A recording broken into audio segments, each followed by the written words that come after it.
Cactus 1549, 700, climbing 5,000.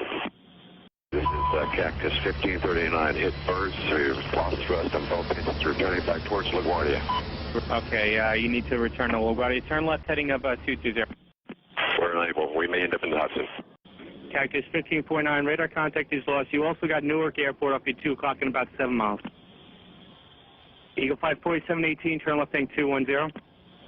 210, 4718. I think he said he was going in the Hudson. Seguramente todos recuerdan este episodio cuando el piloto de ese avión salió del aeropuerto de LaGuardia, Nueva York, y a los pocos minutos él entendió dos cosas. Primero, que no tenía más motores. Y segundo, que no tenía tiempo de volver a LaGuardia, no tenía tiempo de volver al aeropuerto. Y aterrizó en el río Hudson. Si el piloto de ese avión hubiese sido una computadora, todos estarían muertos.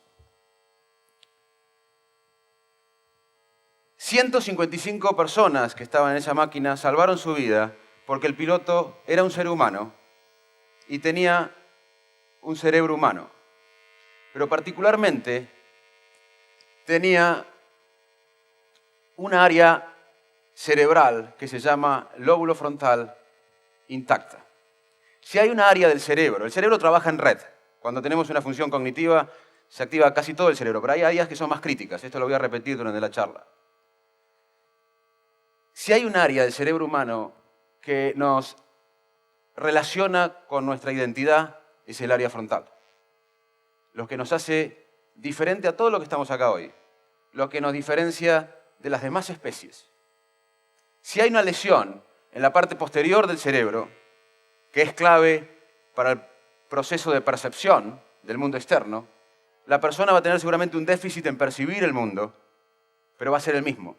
Si hay un daño frontal, uno no va a ser el que fue. Uno comienza a ser distinto, cambia la personalidad. El lóbulo frontal tiene neuronas que son diferentes a otras partes del cerebro. Por ejemplo, hay neuronas del sistema olfatorio, del olfato. Las neuronas, la red que regula el olfato tiene neuronas que responden básicamente a estímulos olfatorios. Las neuronas que procesan la visión responden, algunas neuronas del sistema visual responden al estímulo visual.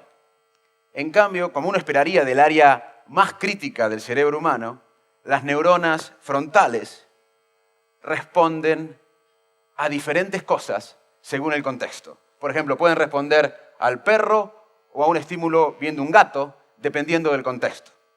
Esta área, que es crítica para nosotros, termina de madurar entre la segunda y tercera década de vida.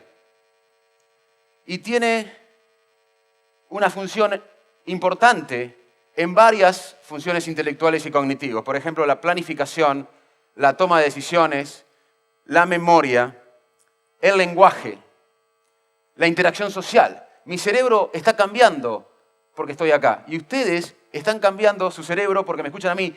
Les guste o no les guste lo que digo.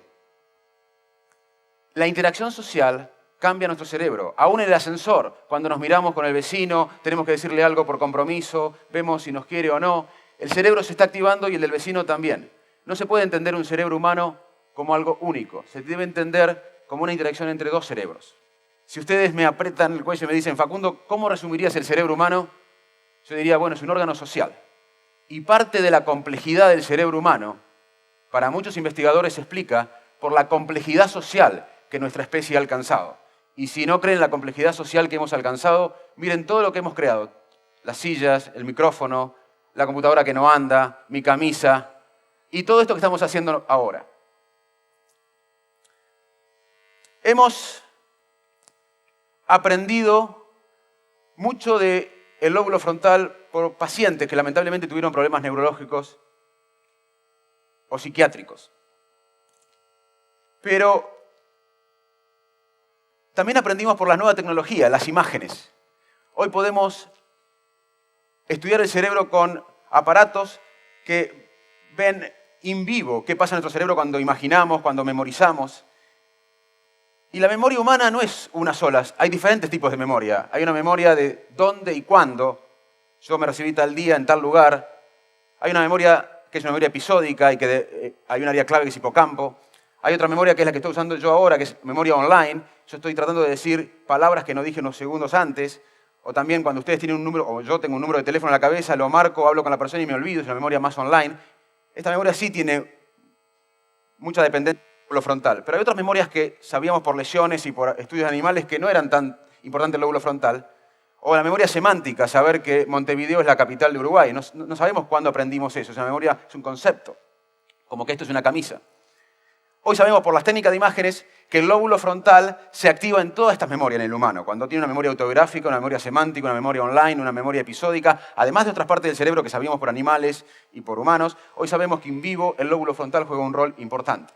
Y hablando de memoria, les quiero decir que avances en las neurociencias en las últimas décadas, debido al avance genético, de imágenes, y que hay más científicos en la humanidad que en toda la historia de la humanidad, han demostrado que la memoria humana es el último recuerdo.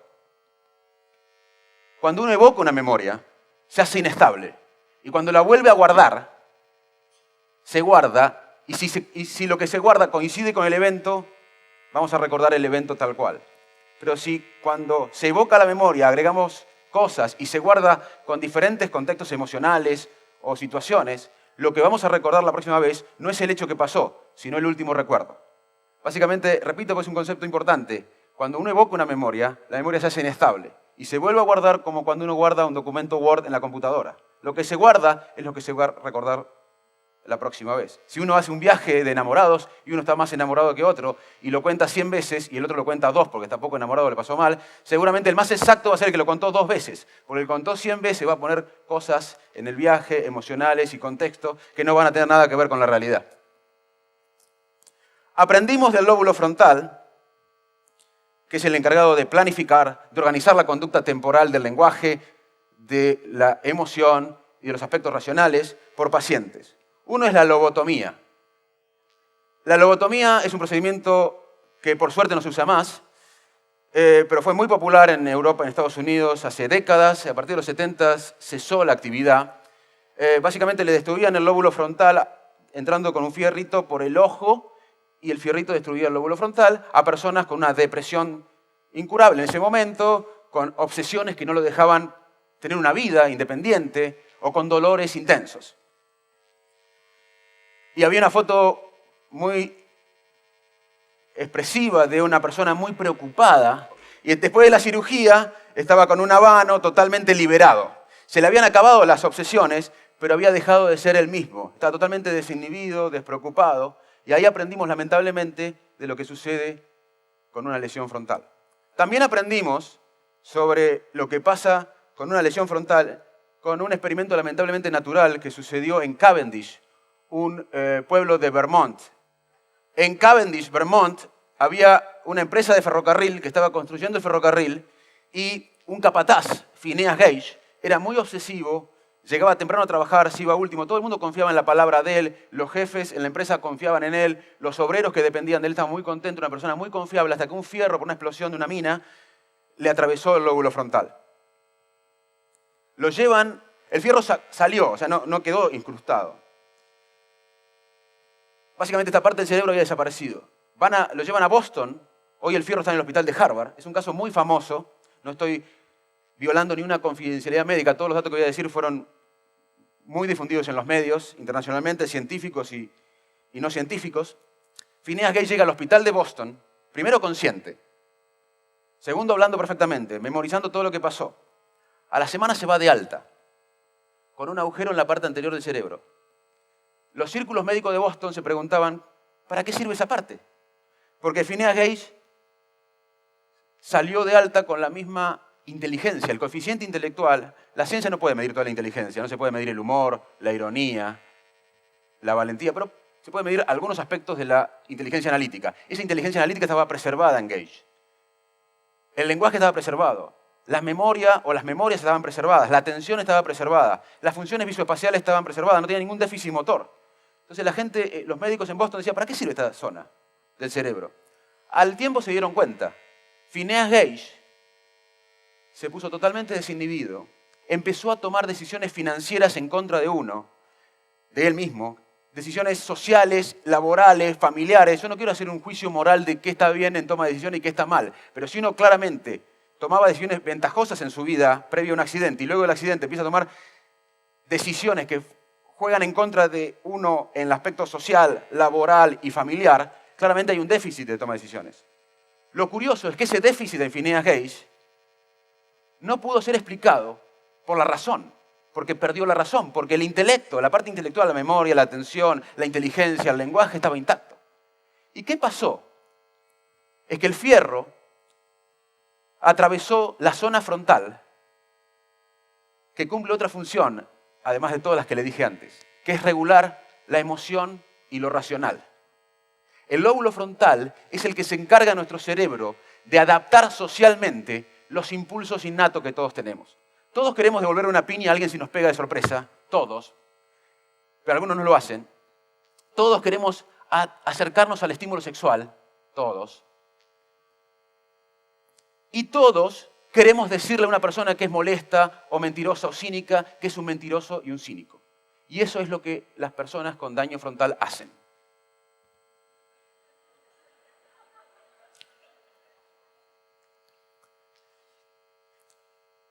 Entonces, el déficit de Phineas Gage era un déficit emocional que guía la toma de decisión, entre comillas, racional. Y los seres humanos tomamos decisiones permanentemente. La vida no nos lleva a tomar decisiones solamente cuando elegimos una carrera universitaria, o cuando elegimos un trabajo, o cuando elegimos un plato de comida en un restaurante, o cuando yo elegí esta camisa, seguramente consciente, viendo si tenía una camisa similar o no.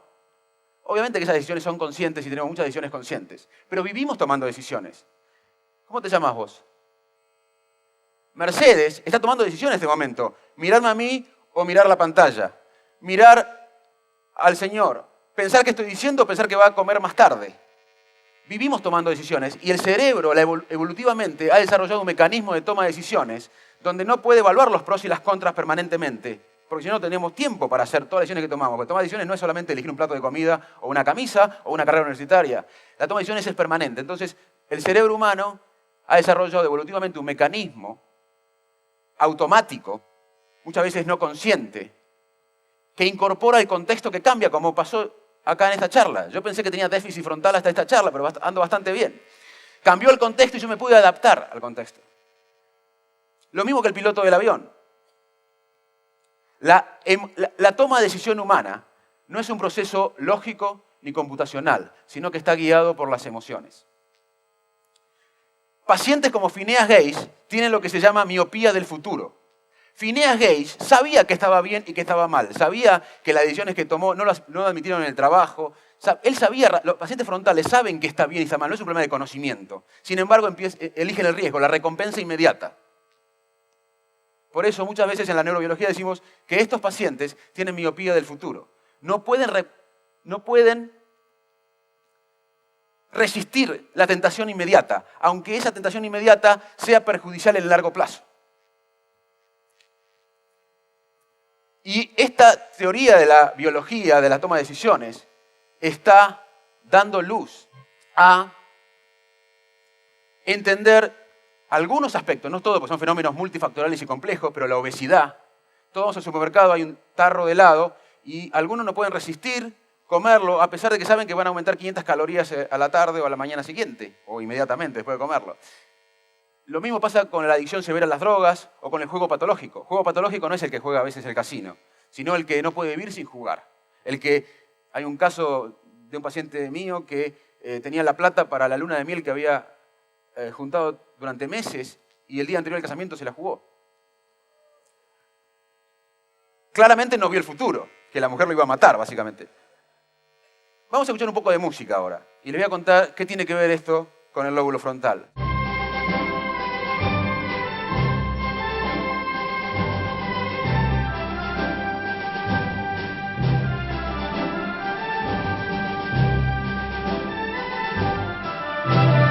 Este es el bolero de Ravel.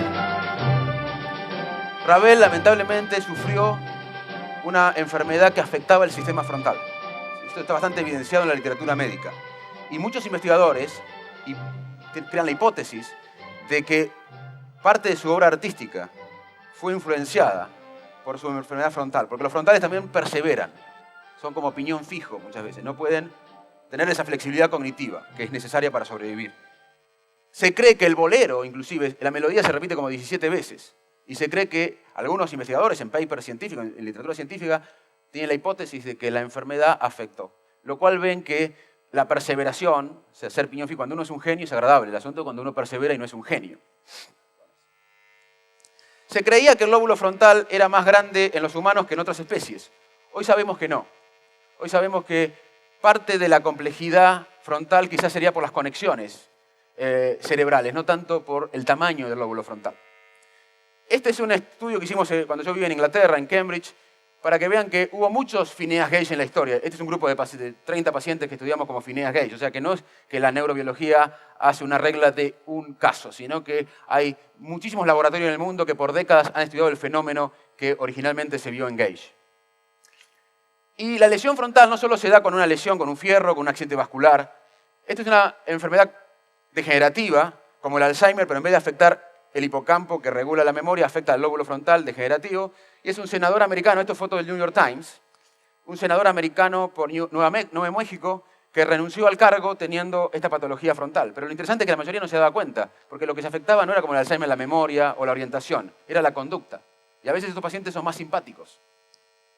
Esta es la foto que le quería mostrar sobre cómo la obesidad, el juego patológico y la adicción a las drogas se está también investigando como un déficit en toma de decisiones, en no poder inhibir la recompensa inmediata a pesar de que va a ser perjudicial en largo plazo.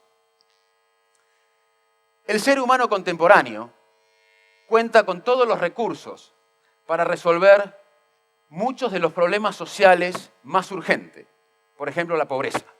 Sin embargo, en los temas sociales hay emoción. Cuando hablamos con un jefe, hay emoción. Cuando hablamos con nuestra pareja, hay emoción. Cuando nos encontramos con la competencia, hay emoción. Cuando abordamos a alguien, hay emoción.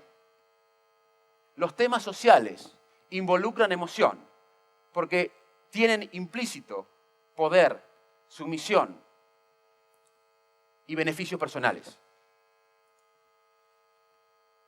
El enfoque en la razón, en el control del comportamiento humano, en la anticipación de la conducta, ha generado la falsa idea de que nos manejamos con la razón.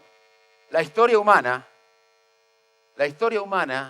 claramente contradice el hecho de que somos seres totalmente racionales. Para terminar, quiero contarles que la miopía del futuro no solo está relacionado con lo neurológico. Y quiero cerrar con una historia personal que seguramente es la historia de muchos de ustedes. Es la escuela pública argentina. Como muchos de ustedes, yo soy producto de la escuela pública de nuestro país. Esto es Arroyo Dulce, pueblito de campo, satélite de Salto, y entre Pergamino y Salto. Luego mi escuela secundaria, primaria y secundaria en Salto y la UBA. Y luego me fui al exterior y volví. Como a muchos de ustedes, este sistema público me permitió cumplir mis sueños y mis objetivos. Fue la base, no fue lo único, pero fue una base importante con la que yo pude cumplir mis sueños personales y objetivos. Y este proyecto de educación pública que diferenció a la Argentina mucho tiempo de otros países en América Latina, de lo cual estamos orgullosos los argentinos, fue pensado por una generación de argentinos que claramente no tenían miopía del futuro, que pudieron pensar un sistema educativo más allá de su vida biológica. Por eso espero, anhelo, como estoy seguro que todos ustedes esperan y anhelan, que las próximas generaciones de argentinos, inclusive mi hijo Pedrito que tiene 4 años está por ahí, Manuela que tiene 6 y está por ahí, digan lo mismo de nosotros, que no tuvimos miopía del futuro. Muchas gracias.